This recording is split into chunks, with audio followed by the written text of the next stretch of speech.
was supposed to be the chance to plant a flag atop the AFC West. The moment a young roster with teeth and intent announced itself under primetime lights, for a quarter, maybe two, you could believe it. The defense stood tall. Daniel Carlson split the uprights, and the building hummed with that old, dangerous electricity. Then the current flickered, and all the familiar shadows came pouring back in.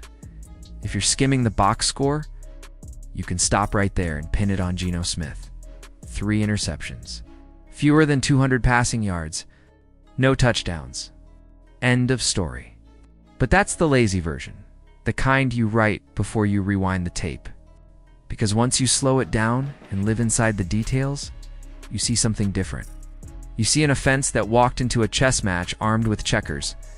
You see protection schemes that cracked at the first sign of pressure. You see a game plan that stubbornly refused to bend with the wind until the damage was done. Geno had a bad night. But he wasn't alone out there. Start where the collapse began. The headset. When you know you're getting a Pete Carroll disciple structure single high, 3DE. Match rules on the outside. You don't roll out the same 2x2 static looks on loop and expect the picture to change. Yet that's exactly what the Raiders did, 9 times in the first half alone. 2 receivers left, 2 receivers right. Shallow route concepts, walking straight into the teeth of spot drop defenders who were reading the mail before it was sealed. No pre-snap motion to force a tell. No bunch, no stacks to create free releases or stress the rules. Nothing to chase leverage, nothing to stress the seams. Predictable. Patient death by the time the sideline finally blinked and something you wanted to see suddenly appeared.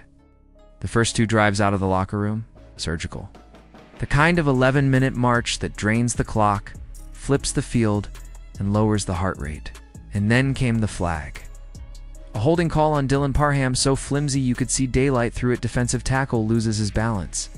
The hands come off, the cloth stays cleaned, yet outflies the laundry that turns a touchdown into a field goal.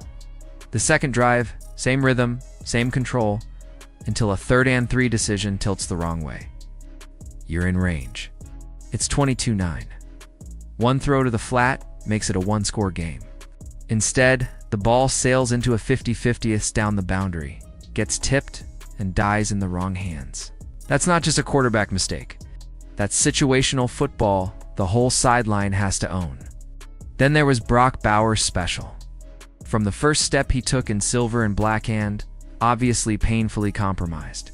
Favoring his left knee. Rounding cuts he usually turns into slashes. Even bracing his landing. And still, on a 4th and 3, with the game hanging in the balance, he's your primary read. That's not grit. That's gambling with your best asset in week 2. It's reckless, and it showed. Geno's sins are on the film. The 3rd and 15 pick late can't happen. The ball has to live for 4th down. But live inside his pocket for 4 quarters, and you see why the trigger got jumpy? The interior was a flood zone. Parham, Alex Kappa, Jordan Meredith, around 30 losing snaps between them, and that's how explosives die. Trey Tucker splits a corner and a safety on a design shot. All Geno needs is 1 clean step into the throw. Instead, his guard's in his lap before the back foot hits. Ball dies on release. Later, Dante Thornton wins vertically. Same story. No platform underthrown, broken up. To the naked eye, it's the quarterback. On the coach's cut, it's the foundation caving in. Meredith had a night he'll want to forget. 5 errant snaps high, low, off-tempo turning reads into rescue missions. On 3rd and 1, he whiffs on a blitzing backer, and Zamir White gets swallowed for a 5-yard loss before he can blink. That can't happen at this level.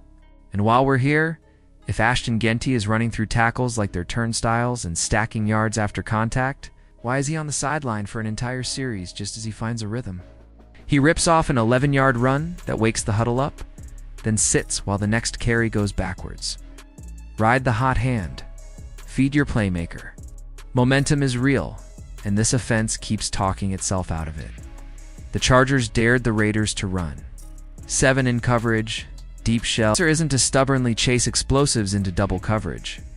Yet down after down, the ball hunted routes that weren't there. Geno finished 0-for-11 on throws traveling more than 10 air yards. Some misfires, yes. Many, born of a plan, misaligned with the look in front of it. Last year, defenses crowded the box and begged the Raiders to throw. This year, they're patient, light, and daring you to own the ugly yards. And still, the call sheet won't turn the page.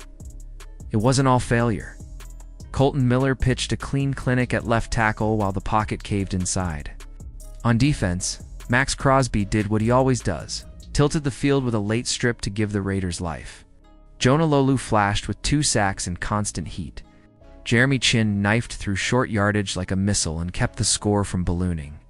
And up the gut, Thomas Booker did the dirty work nobody notices in real time. Consistent knockback. Steady pressure that makes everybody else's job easier. But the back end? Brutal. Isaiah Polamau was targeted early and often, asked to play deep when his game lives in the box. And the results were exactly what you feared: 2 touchdowns, more than 100 surrendered.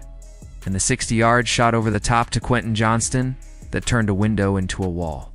Until this team finds a true center fielder, coverage busts will keep breaking hearts. So where does that leave you? Not in despair, there's too much season left for that, but at a fork you can't keep driving past. The fixes aren't mystical. They're intentional. Simplify protection rules to help the interior survive twists and simulated pressure.